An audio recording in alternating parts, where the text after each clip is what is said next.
Bismillahirrahmanirrahim. Assalamu alaikum students. My name is Abdurrahman and I'm teaching you biology. Students, इस session में हम discuss करने जा रहे हैं land adaptations of bryophytes and one of the important groups of bryophytes, that is Heparicopsida. तो details board पे देखते हैं.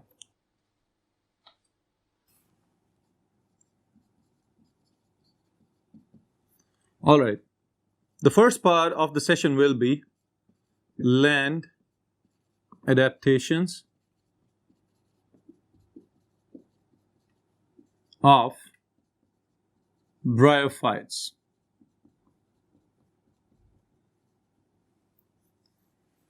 All right, students. Just keep the most important point of bryophytes in your mind कि bryophytes वो group हैं plants के जो पहली दफा पानी से एवोल्यूशन के अमल के दौरान मूव करके खुश्की की जानिब आ चुके हैं.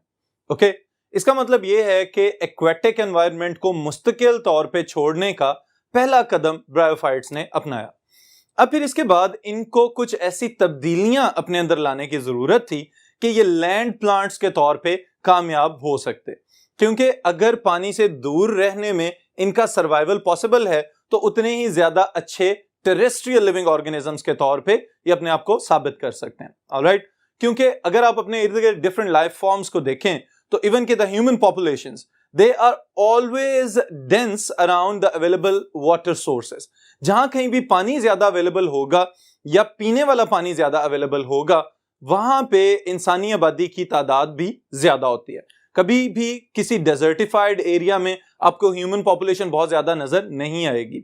इसी तरह प्लांट्स की अगर हम बात करें तो पौधे भी हमेशा उस जगह पे ज्यादा ग्रो करते हैं जहां पे न्यूट्रिएंट्स वगैरह एनरिच्ड सॉइल्स मौजूद हों और उसके साथ ही साथ पानी बहुत ज्यादा अवेलेबल हो.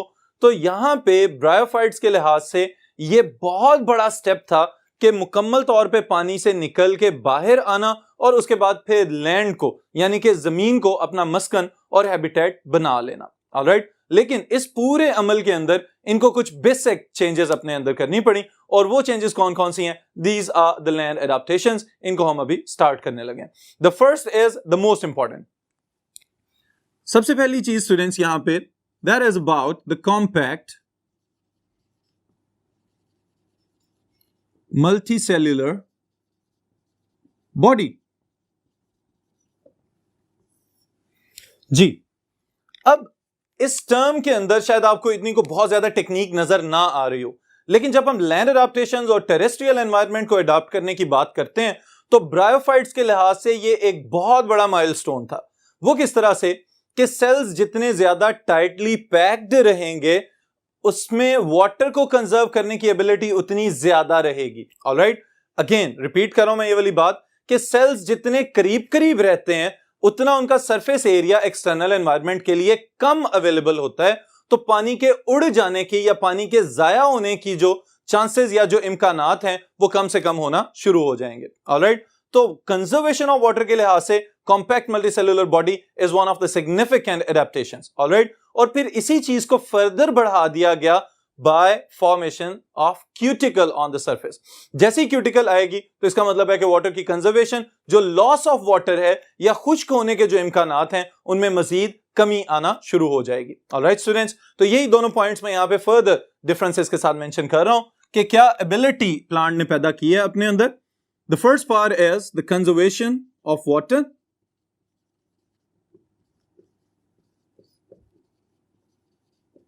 All right. And the second thing is formation of cuticle also reduced the chances for loss of water. Alright, जैसे एक वाटरप्रूफ लेयर बना दी गई क्यूटिकल की फॉर्म में ताकि अंदर का पानी जो है वो बाहर एक्सटर्नल एनवायरमेंटल चेंजेस की वजह से कहीं उड़ना ना शुरू हो जाए और जाया ना हो जाए. ऑलराइट स्टूडेंट्स, ये है इसकी पहली एडाप्टेशन. और फिर उसके बाद अगर फर्दर हम देखें तो एक और स्ट्रक्चरल चेंज हमें नजर आती है और ये उससे भी ज्यादा इंपॉर्टेंट है कि पौधे अपने आप को एनाटॉमिकली भी तब्दील कर रहे थे साथ ही साथ. This is what development of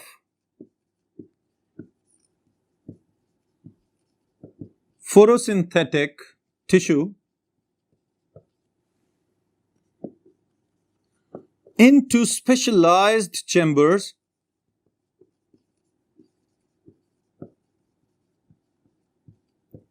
which allow the gaseous exchange, all right, especially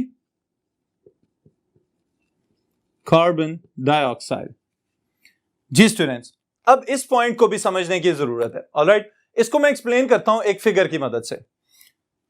alright, इस इमेज में स्टूडेंट्स अगर आप गौर करें तो पहले नंबर पे मैं चाहता हूं कि आप इसकी टिश्यू की ऑर्गेनाइजेशन को समझ लें। इसमें अगर आप देखें तो the upper layer, the upper half of this thallus of this bryophyte is photosynthetic. Green colour में आपको नजर आ रहा है, तो इसका मतलब यह है कि यहां पे क्लोरोप्लास्ट मौजूद है और ये फोटोसिंथेटिक टिश्यू है। Alright, but the lower half that is towards the ground, जो जमीन की जानिब इसके टिश्यू का पार्ट है, वहां पे आपको कोई भी ग्रीन पिगमेंट नजर नहीं आ रहा।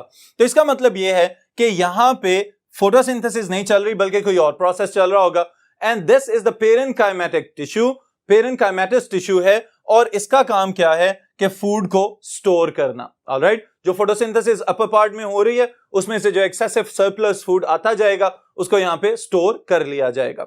ऑलराइट, अब देखें जो इसकी अपर सरफेस है, इसको अगर हम थोड़ा सा और जूम करके देखें तो हमें पता चलता है कि इसकी अपर मोस्ट लेयर के अंदर the tissues they are loosely packed. Alright, ऐसा नहीं है कि जो अपर सरफेस के टिश्यूज हैं वो बिल्कुल ही कॉम्पैक्ट हों, बल्कि यहां पे ये तब्दीली नजर आ रही है कि फोटोसिंथेटिक टिश्यू है जो अपर सरफेस पे मौजूद है और उसके अंदर एयर स्पेसेस वगैरह मौजूद हैं ताकि गैसियस एक्सचेंज को एनहांस किया जाए, पहले की निस्बत थोड़ा सा बेहतर कर लिया जाए। स्पेशलाइज्ड पोर्स मौजूद हैं जहां से कार्बन डाइऑक्साइड को एब्जॉर्ब किया जाएगा और फोटोसिंथेसिस के नतीजे में बनने वाली ऑक्सीजन को खारिज कर दिया जाएगा। ऑलराइट स्टूडेंट्स, तो इस लिहाज से this is an important adaptation कि ना सिर्फ अपने आप को एनवायरनमेंट के लिहाज से फंक्शनली चेंज किया है ब्रायोफाइट्स ने, बल्कि at the same time there are numerous structural changes, जिसमें से पहले वाली ये है कि फोटोसिंथेटिक टिश्यू की अपर सरफेस के अंदर स्पेशलाइज्ड चैम्बर्स बनाए गए, स्पेशलाइज्ड अपर्चर्स बनाए गए हैं जहां से फोटोसिंथेसिस के अंदर इस्तेमाल होने वाली कार्बन डाइऑक्साइड को एब्जॉर्ब किया जाएगा। ऑलराइट स्टूडेंट्स, फिर उसके बाद अगर हम वापस चलें तो हमारे पास third adaptation, that is another structural adaptation.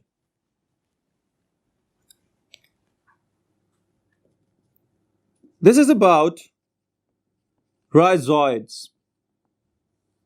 Now यहां पे भी थैलस लाइक बॉडी की बात याद रखिएगा अपने ज़हन में, that plant body which cannot be differentiated into true roots, stem or leaves. Alright, तो rhizoids क्या हैं? They are root-like structures, but they are capable of absorption of water as well as they provide anchorage to the plant. Okay, तो ये चीज मैं यहां पे mention कर रहा हूं, help in absorption of water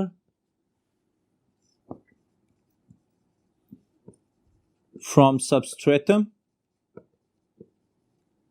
All right, specifically मैंने सॉइल नहीं लिखा इसलिए कि बाज़ औक़ात कुछ ब्रायोफाइट्स जो हैं they also live as epiphytes, यानी दूसरे पौधों के ऊपर रहने वाले प्लांट्स जो हैं they are known as epiphytes. तो डैम्प प्लेसेस पे, शेडी प्लेसेस पे जो ये पौधे पाए जाते हैं, हम ये बात भी याद रख सकते हैं कि वहां पे जो किसी प्लांट के ऊपर दूसरा पौधा पाया जाएगा उसको हम कहेंगे दीज आर द एपिफाइट्स। इस वजह से मैंने सबस्ट्रेटम की बात यहां पे मेंशन की है। Okay, then is another thing, it provides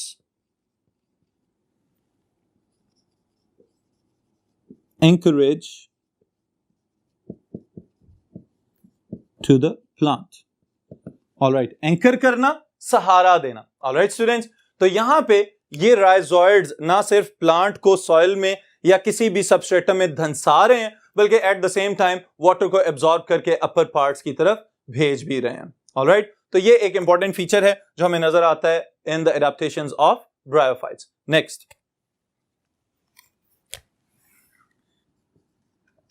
it is about the reproductive organs, all right, also known as the sex organs. ये एडाप्टेशन स्टूडेंट्स बहुत ज्यादा इंपॉर्टेंट है ब्रायोफाइट्स के अंदर। किस पॉइंट ऑफ व्यू से कि bryophytes they have adopted to reproduce in water. Okay, reproduction के एतबार से हम ये कह सकते हैं कि ब्रायोफाइट्स अभी तक एम्फीबियस हैं, यानी कि पानी के ऊपर डिपेंडेंट हैं। रिप्रोडक्शन के एतबार से ये मुकम्मल तौर पे खुश्की वाले प्लांट्स नहीं बन सके, लेकिन उसके साथ ही साथ कोशिश इन्होंने जरूर की है। और वो कोशिश किस तरह से की है कि 2 different types of reproductive structures are present. The male reproductive structures, they are Antheridia.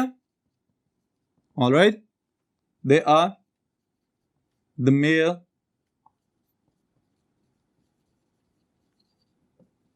reproductive structures.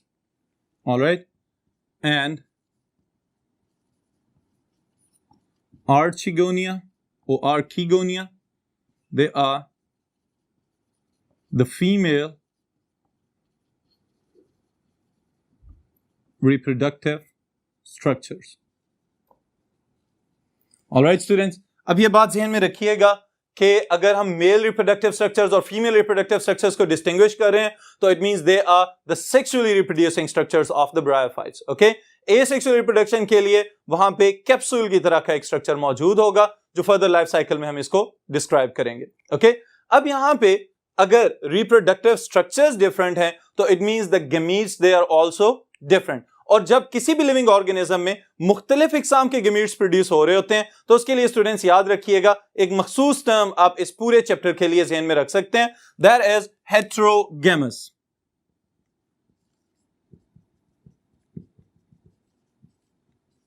The condition is heterogamy and the plants are known as heterogamous plants. Okay, now what is heterogamy? If two different types of gametes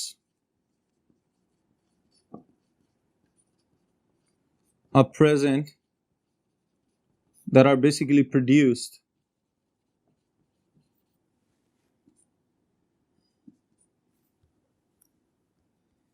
by the same plant. All right, और ये plant यहां पे कौन है? The gametophyte. All right, students. So the heterogamy, this is what? जब कोई एक पौधा सेम थैलस के अंदर से दो मुख्तलिफ इकसाम के गमीट्स प्रोड्यूस कर सके, और वो गमीट्स कौन कौन से हैं? The male gametes, they are the sperms or antherozoids. All right, these are the male gametes. फिर इसी तरह egg. This is the female gamete and it is non-motile. The male gametes, they are motile. All right, students. यानी कि mail gametes जो हैं एक तो तादाद में बहुत ज्यादा होते हैं, दूसरे नंबर पे मोटाइल होते हैं, इनके पास फ्लैजेला मौजूद होते हैं। चूंकि रिप्रोडक्शन वाटर में चल रही है तो इसका मतलब यह है कि एंथीरोजॉइड्स को ट्रेवल करके जाना पड़ेगा टुवर्ड्स द आर्चिगोनियम, और वहां पे जाके जो एक सिंगल एग मौजूद है उस सिंगल एग के साथ फ्यूज करेंगे और फर्टिलाइजेशन को सक्सेसफुल बना देंगे। अब अगर फर्टिलाइजेशन सक्सेसफुल हो जाती है तो इसका मतलब यह है जाइगोट बनेगा, और जाइगोट बनने के बाद क्या होगा? एम्ब्रियो डेवलप हो जाना चाहिए। तो एम्ब्रियो की डेवलपमेंट बजाते खुद एक टेरेस्ट्रियल एडाप्टेशन है। किस तरह से एडाप्टेशन है स्टूडेंट्स, इसको मैं यहां पे बताता हूं अभी आपको। This is about the embryo. Alright, the embryo during its development is kept, or we can say retained,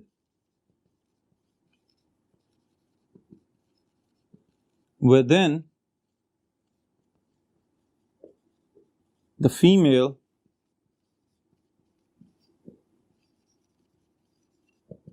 reproductive structures.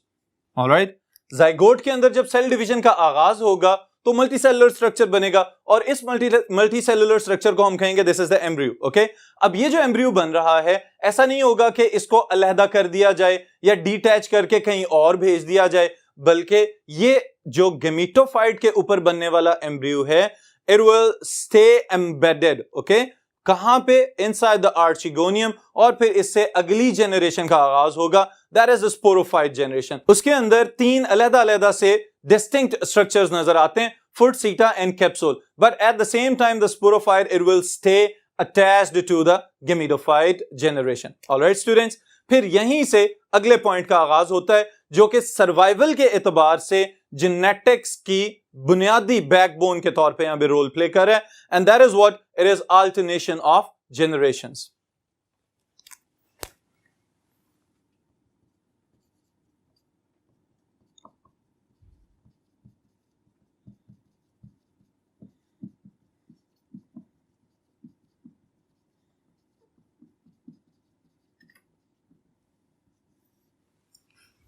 Ji students, now this is alternation of generations.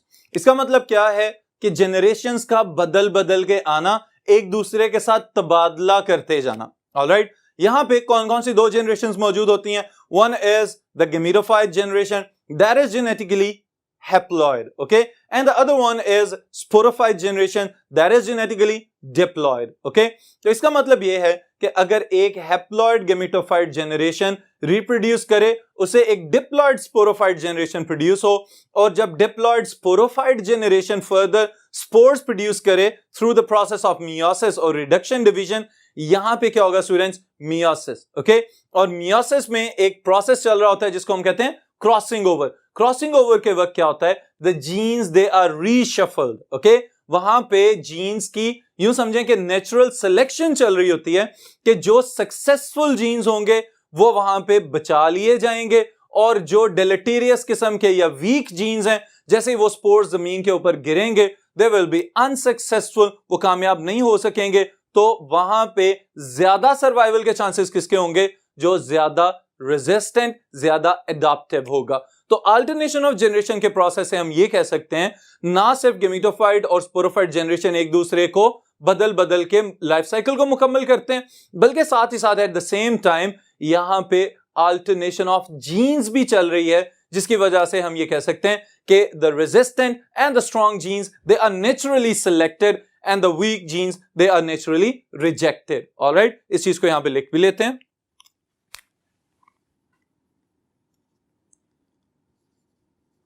Haploid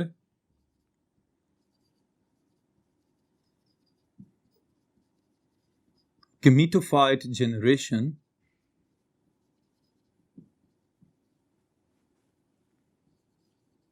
gave rise to diploid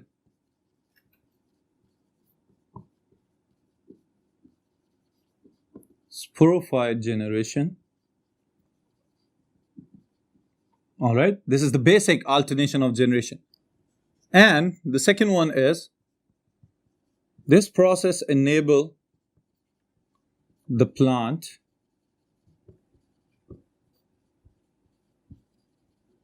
to produce and test the best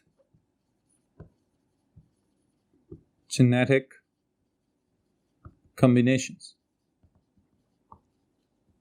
alright students, अब जो second part मैंने यहां पे statement में mention किया है, इसका मतलब यही है कि जो जीन्स ज्यादा स्ट्रांग हैं, ज्यादा एडेप्टिव हैं, ज्यादा रेजिस्टेंट हैं, वो वाले स्पोर्स तो बचे रहेंगे, लेकिन ऐसे लिविंग ऑर्गेनिजम्स या ऐसे स्पोर्स या उनसे पैदा होने वाले फर्दर गेमेटोफाइट्स जो एडवर्स कंडीशंस में ज्यादा देर गुजारा नहीं कर सकेंगे, वो आहिस्ता आहिस्ता आहिस्ता वक्त गुजरने के साथ साथ बिल्कुल ही खत्म होते चले जाएंगे।